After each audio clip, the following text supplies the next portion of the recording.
And welcome once again to Investor's Edge. I'm Gary Kaltbaum, your host. Hey, thanks for being with us today. Glad you're here, ladies and gentlemen. Happy that you are listening.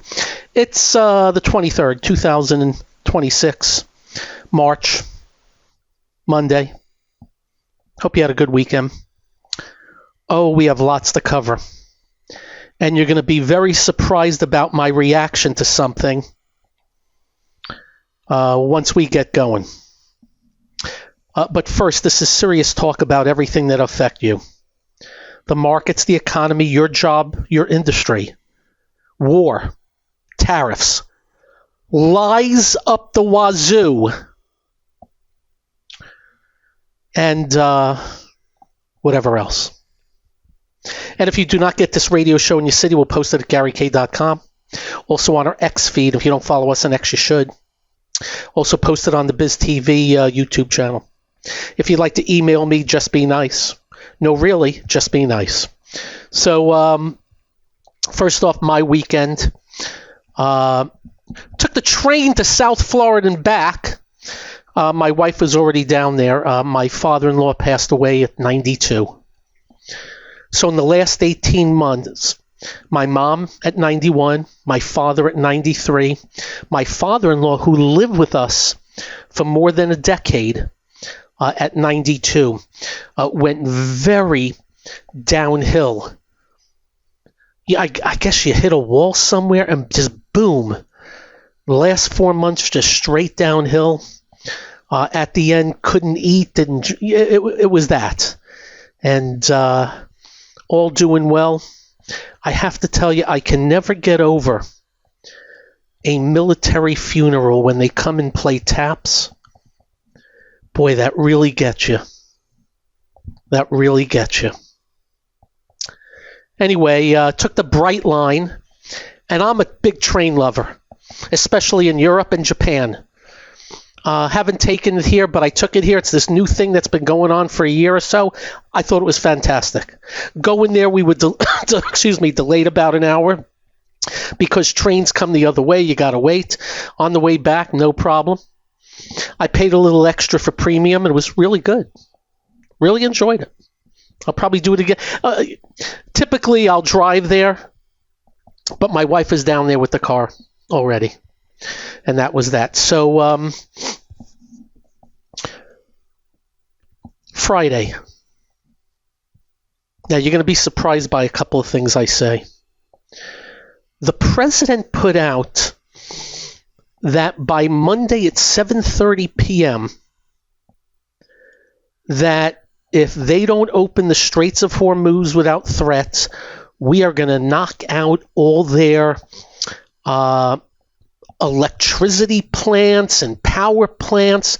That would be screwing all the Iranians. I don't even know how to pronounce it. And I'm thinking to myself, this is insane. There's no way he's doing this. No way. That would open up so much, I can't begin to tell you how bad, that I'm thinking to myself, where the hell did he get this idea from? This is insane. They've already, Cuba, by the way, they have nothing coming towards them because of the blockade, and they have like blackouts all the time. Anyway, I digress. So I'm thinking to myself, and I said to my friends, when is he going to back away from this? And when is he going to make something up? As you know, he is an habitual liar. And you don't need me to tell you. Even people that love him know he's an habitual liar. And this morning, before 7, I guess futures were down 1%. Well, he puts out a tweet. This is the President of the United States. A tweet or a True Social, whatever the hell you call it. And you know when I say to you, one of the things I taught my sons first and foremost is to never lie. Because if you lie and you get the reputation of lying, nobody's ever going to believe you. So the president puts out, I am pleased to report that the United States of America and the country of Iran have had over the last 2 days very good and productive conversations regarding a complete and total resolution of our hostilities in the Middle East based on the tenor and tone of these in-depth, detailed, and constructive conversations, which, and he spelled which, W-I-T-C-H, will continue throughout the week. I have instructed the Department of War to postpone any and all military strikes against Iranian power plants and energy infrastructure for a 5-day period subject to the success of the ongoing meetings and discussions. So let me be clear. That's a lie. He lied. The President of the United States lied about war. And he admitted it later in the day. And even some of his sycophants on TV, they didn't back away from it. He made it up. There was no discussions. And here's the other part. You know when I said to you, if you get the reputation of, all of social media on the left and right are laughing at him. They know he was full of crap. There are people out there that are MAGA saying, I believe Iran before him. This is how bad he has made it for himself. That's how bad he has made it for himself. Nobody trusts a word out of his mouth now. By the way, I'm going to surprise you. Just wait. He made it up. Iran came out and said bullcrap. And what happened with the president, the other part of lying is you always have to lie again to cover the lie, and then you're going to forget some of the lies. So we mentioned people that they had discussions with, and those people came out and said, we never had any discussions. And then he changed his mind and said, oh, it was this other person. Oh, it's this other person. No, this other person. By the end of the day, the president forgot what he lied about and said, yeah, I'm hoping to have discussions with them. I think he forgot about his tweet in the morning. Do you believe this? It's unreal. But you know what they say. Leopards don't change their spots. Now let me surprise you. I'm thrilled he lied. I'm thrilled he made this whole thing up. Why? Because this lie will move the needle. The lie will at least move the needle. And maybe, just maybe, we can get the hell out of this, because let me tell you the other part of the equation. Trump and his administration completely screwed up and completely miscalculated. And I think that goes back to being egomaniacal and thinking you can never do anything wrong. That goes back to last year's Liberation Day. Yeah, I'm going to put out tariffs 150% on sneakers from Vietnam. Let's put everybody out of business. He thought anything he can do, and of course they had to roll that back quickly. I'm thrilled he lied. Why? At least it's out there now. And all know he wants out. And do you know why he wants out? It's pretty simple. Number one, he's getting murdered in the polls. Murdered. Destroyed. The Republican Party. Destroyed. Absolutely destroyed. And I can go on and on other things. The Republicans are already done in midterms. The Democrats can take a crap in the street and still beat the Republicans in the midterm. And part of all that is oil prices. And of course, oil prices came down $10 today on the lie. And you know what? Let them lie again if oil prices will keep going down. because I cannot imagine what the average Joe is going through right now. The Lyft drivers, the Uber drivers, the deliveries from DoorDash and others, the cost of their doing business way up. Forget the big business for a second. I don't like liars. They piss me off. I don't like that he lies. Pisses me off. But I gotta tell you, if we can get out of this because of it, cool. Up next, we got more on this, and then the markets. This is the one only Investor's Edge. So,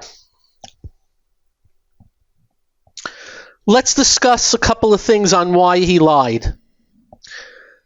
First, the Pentagon requested $200 billion in funding. The war cost was already $12 billion in 6 days. $16 billion in 12 days. And now, the money that's supposed to be needed to fund weeks of this, they may not have. Next, there's no rate cuts. Any thought of rate cuts by the Fed is gone. You think if the Fed's going to cut rates into an inflationary environment? Hell no! Even with Powell not running the joint and one of Trump's puppets in there, the others aren't going to vote for it.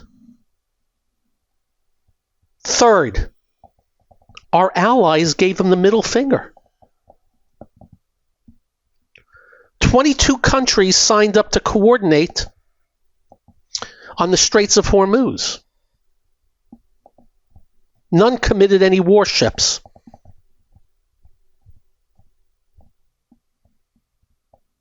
Trump called NATO cowards.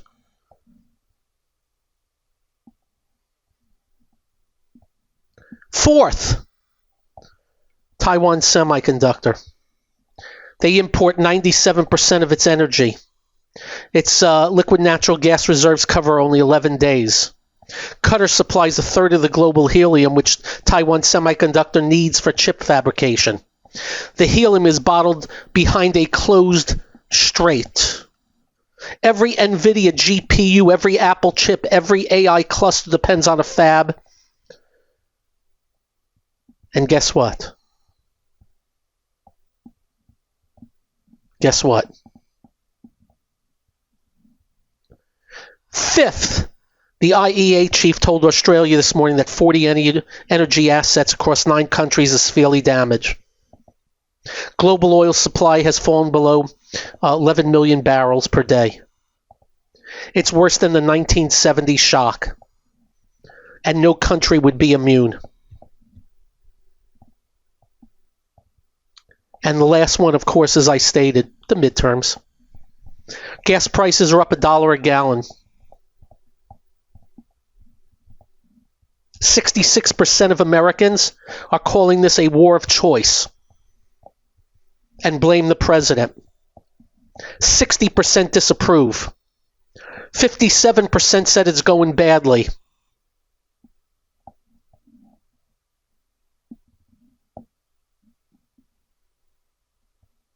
Six very important problems.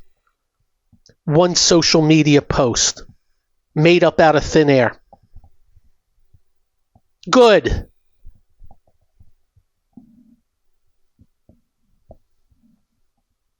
That's a story.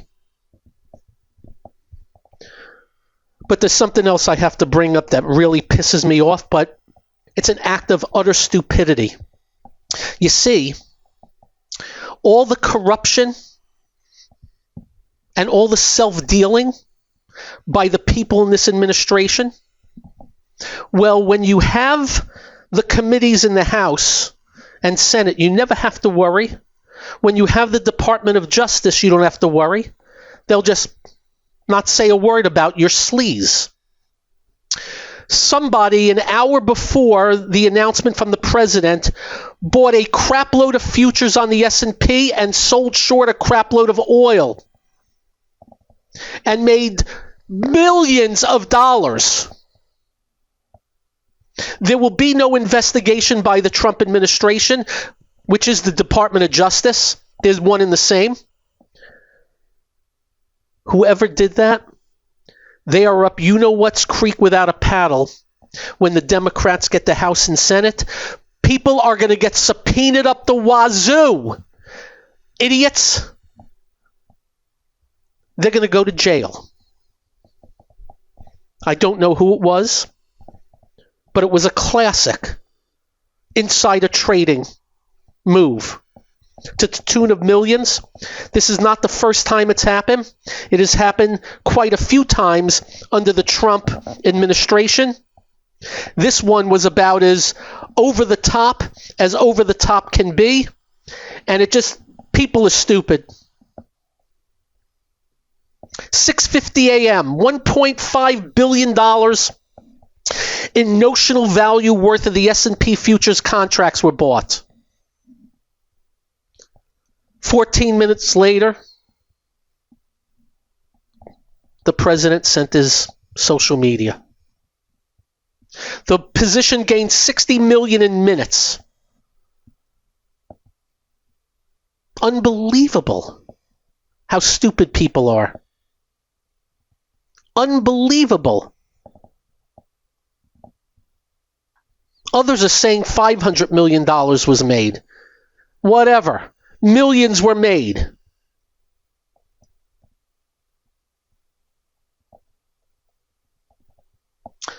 By the way, as I said, the president admitted he lied.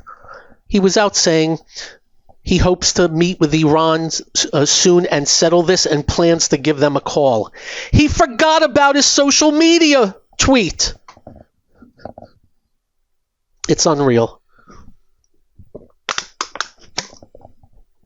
So, what happened? What do you think would happen? It's what I or anybody else told you would happen. Oil prices dropped $10. Simple as that. The media around the world are accusing Trump of just trying to manipulate markets. No, I think he's just trying to bail out of things, and I think others are taking advantage of it. Let's hope he's not involved with it. Oil prices dropped 10. What also happened? Well, the Dow today at 11:10 a.m. was 46,712, up 1,135 points on that news. The NASDAQ at that time was up, about the same time, 22,189. That would be 542 points up on the NASDAQ early. But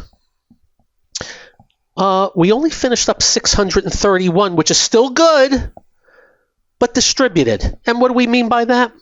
Well, you're up to 46,712, and you finish at 46,208. So the 1,135 has an opportunity to be 1,135, but is only 631. Up next, the finish, our thoughts, and all that. This is the one and only Investor's Edge. So, the NASDAQ goes from 540 to 299, but it's still 299. I'm not going to argue that. The semiconductor index hit 79.58 at around those highs. Finished at 77.73. Finished up 102 points.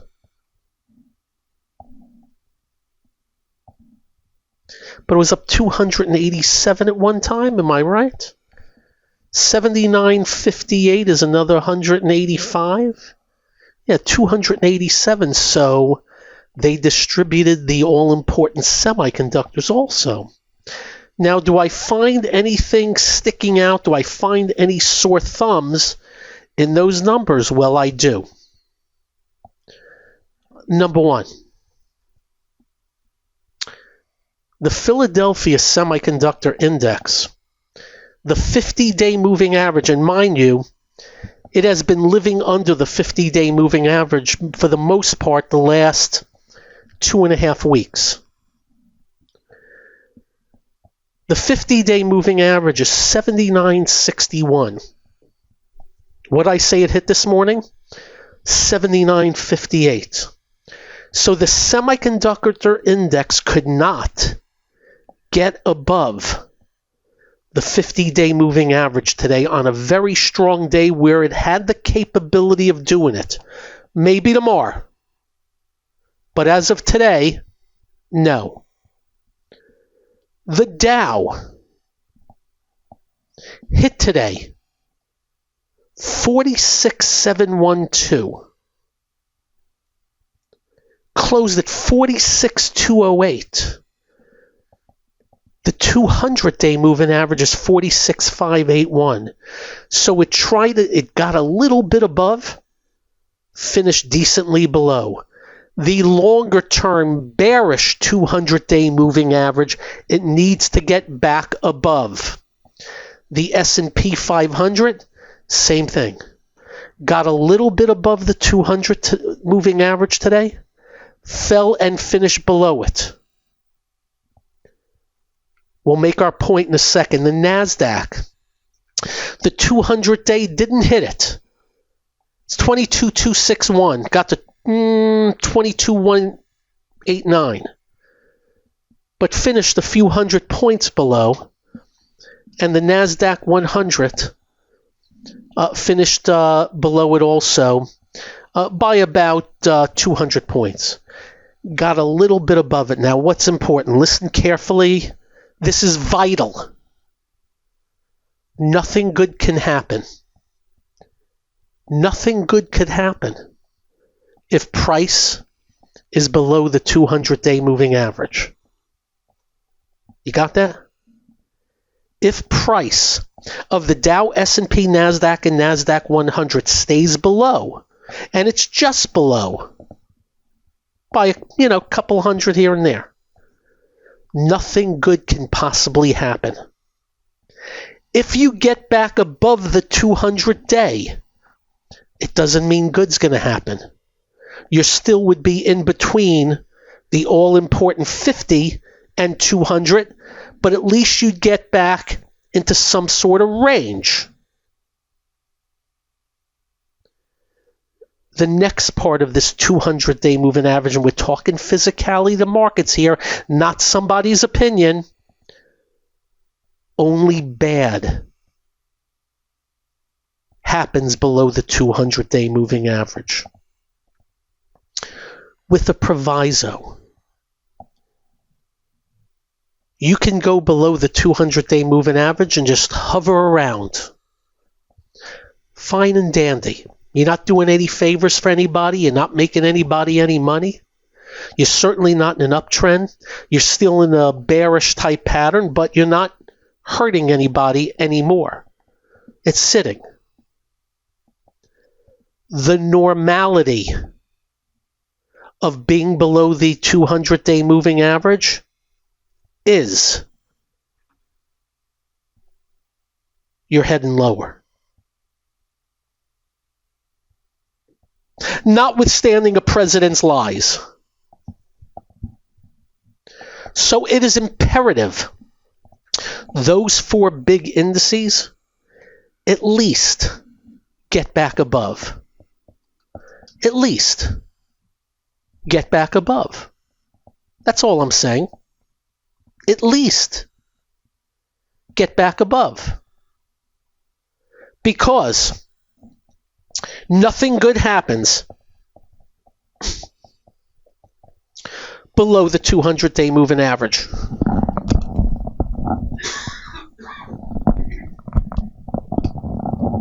That is the physicality of the market. And there is no argument of it. The big four indices are below.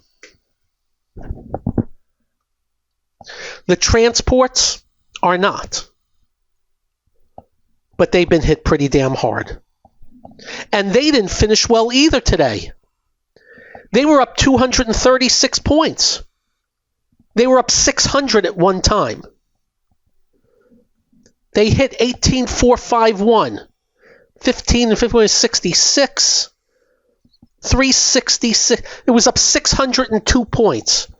Finished up 236.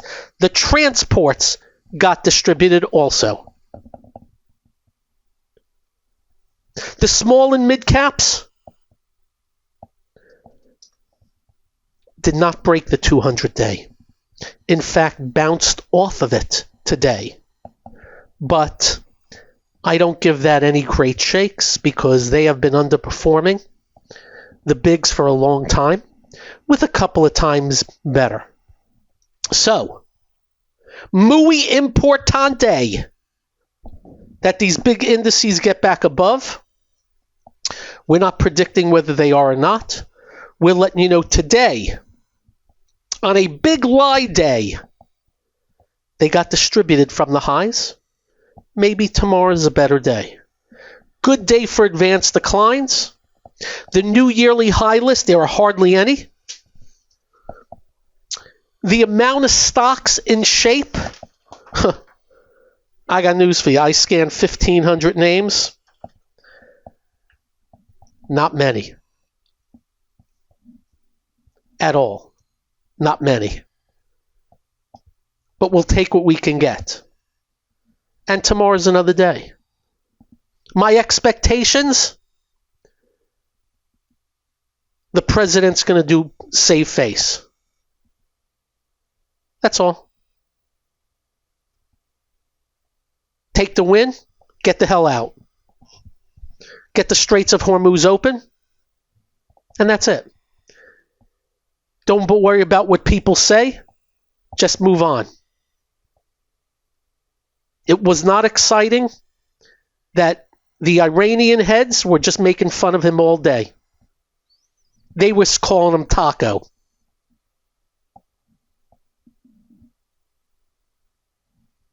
Everybody was. And I take no joy in saying that our President of the United States is now, probably already was before, but doubles up and triples up, is that lesson we taught our children, that when you get the reputation, ain't nobody going to believe you. That was today. And I have a good feel for it. Tomorrow's another day. We'll see what comes of it. I can't wait to see who was doing those insider trades today. Somebody going to jail. This is so stupid. Greed's going to put you in jail. Oh, wait. Trump's going to be able to pardon for another 3 years. You know, he pardons everybody that cheats. Yay. Hey, up next. I didn't say it. Somebody else said this today. 3 words. I screwed up. We'll do that in a little bit. But somebody said that with a tragic event at LaGuardia. You see that crash? I want to talk about that a little and finish up with the markets. I'm Gary. This is the one and only Investor's Edge. So, by the way, I may have 100 names total that are in decent shape. Seriously. As I do my scans, I cannot begin to tell you how bad things look, even with today. And to explain it, Goldman finished up 17 today, was up 30. So had a good day. It's down $150 from the high. You get bounces. You see what a downtrend or uptrend is. Did the move change the playing field? Or is it just... And I was thinking today, let's go back to last April. Last April was more BS. Liberation Day, 10% drop in the market that Thursday and Friday. The market was already weak before that. White House gets together over the weekend cursing each other out. On Monday, they were going to back away and make up some lie why they're backing away, but it got leaked. So they said, no, not true, and then they did it on Wednesday. You got a 2,000-point rally in 10 minutes? Yeah, I'm pretty sure that's what it was. Because the president was just about as stupid as can be, putting 150% tax on sneakers from Vietnam. Stop it. Apparel. Yeah, sure. Let's put everybody out of business. Let's put every economy around the world into this depression, not just recession. And the markets were reflecting it. So back then, you rallied up, and then there was like a 3-day period where they started it on China. So you had that 2,000-point thing, you backed off for 3 days, and then we had a follow-through day. And we just drifted higher for a week or two, sat around for about to mid-June. Then we rallied again, sat around from July to August, and then we just kept drifting higher and higher until the recent top in February. Right? Yeah, right.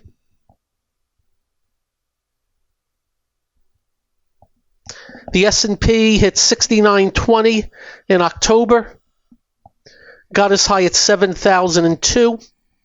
We're 6581 at the close today, and that'll put you at last September. We'll see. I have no idea how this plays out. I just know the patterns still suck. I have a limited number of good stocks in shape. And a lot got distributed today. I see some stocks that GEV broke out above 895 today, hit 920, closed at 882. $38. It was up 70, finished up 31. Distribution. That's what we mean. One of the stocks I'm watching closely, VRT, was up $15 today, closed up 12 cents. That's what we mean. Again, we'll see tomorrow. Which takes me to, I screwed up. Not me. That was somebody in the control tower at LaGuardia that sent, I guess it was a fire truck across the runway where an Air Canada hit it. The 2 pilots died. I believe a stewardess was in her seat, hooked with the, seat belts, and got ejected from the plane, but I hear she's living. And I don't hear any more deaths, but the 2 pilots died. Yet the guy in the control tower, you can hear saying, I screwed up. And I was just thinking to myself, and I always say this to my wife all the time, that I'm always amazed how much traffic there is in all the airports on the fields and at night. Planes coming in, going out, crossing in front of each other. The timing that they've had to have. Think of the millions and millions and millions of flights around the world. And this never happens. Ever. But this time it did. It just tells you what a fantastic job that is getting done and how serious they are about their job. Think about that. Have you ever noticed what goes on when you get on a plane, when you're leaving, when you're landing? How much movement there is? A ton. whether it's the baggage handlers, the guys with the food, the guys with the jetways, all that movement. I'm just amazed. I'm always amazed. Got to think about that. Sometimes we forget about how things work and how important certain people are. And this guy who said, I screwed up, his life has changed forever. He's got to deal with this for the rest of his life. And of course, 2 deaths of the pilots. And just so you know, the video is out. A security video of exactly it happening. The airplane landed and was slowing down, but still going at speed. Just ran right into that sucker. And it finished nose up without the nose. Remember how good we got it, ladies and gentlemen. Think about it. All the whining, complaining I do, you do. Think about how good we got it. Anyway, just wanted to say that. But I also got to say, as a reminder to you on how bad our government is, besides the 39 now trillion of debt, 1.2 trillion to interest, Social Security running out of bucks, which is the greatest Ponzi scheme ever anyhow.